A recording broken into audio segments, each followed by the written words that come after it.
regalo mo. Yung taong pinakamahalaga sa buhay ko, hindi ko nabigkas.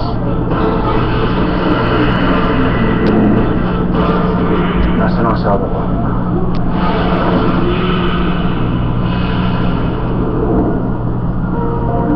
Sumunod ka sa aking puso. Ayaw mo si Antonio naman ang pag-initan.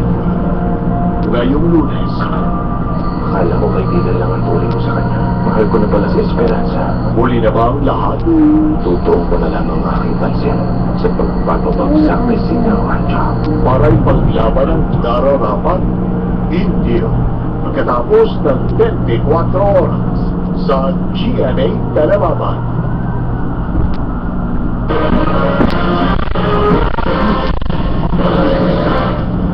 Marami ang nagulat sa ilang bumulagang balita sa internet ngayong araw. Hinay-hinay lang po dahil ang mga prank o binulang ang mga ito ngayong April Fool's Day. Nakatutok si Aubrey Carambel.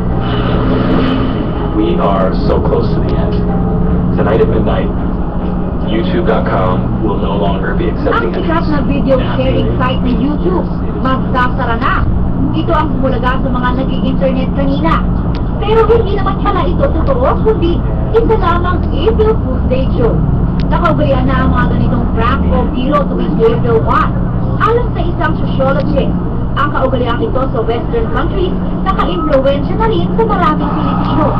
Ang Pilipino kasi tayo yung mga migratory civilization. Sabihin, marami tayong mga kababayan ng mga overseas workers, iba naman sa ating mga migrants sa ibang bansa. So, minsan, yung ganong klaseng practice, medyo inuuwi lang sa atin. At kung dati puro practical jokes, ngayon mas high-tech na raw ang mga April Fool's prank, lalo na sa social media sites tulad ng Facebook at Twitter.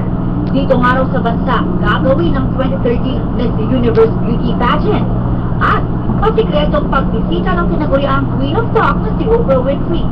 Unfortunately, kayo umaga, pagbukas ko ng Facebook ko, may isang kaibigan ako, sabi, siya daw ay aalis ng bansa at siya daw ay tinanggap sa isang police academy sa US.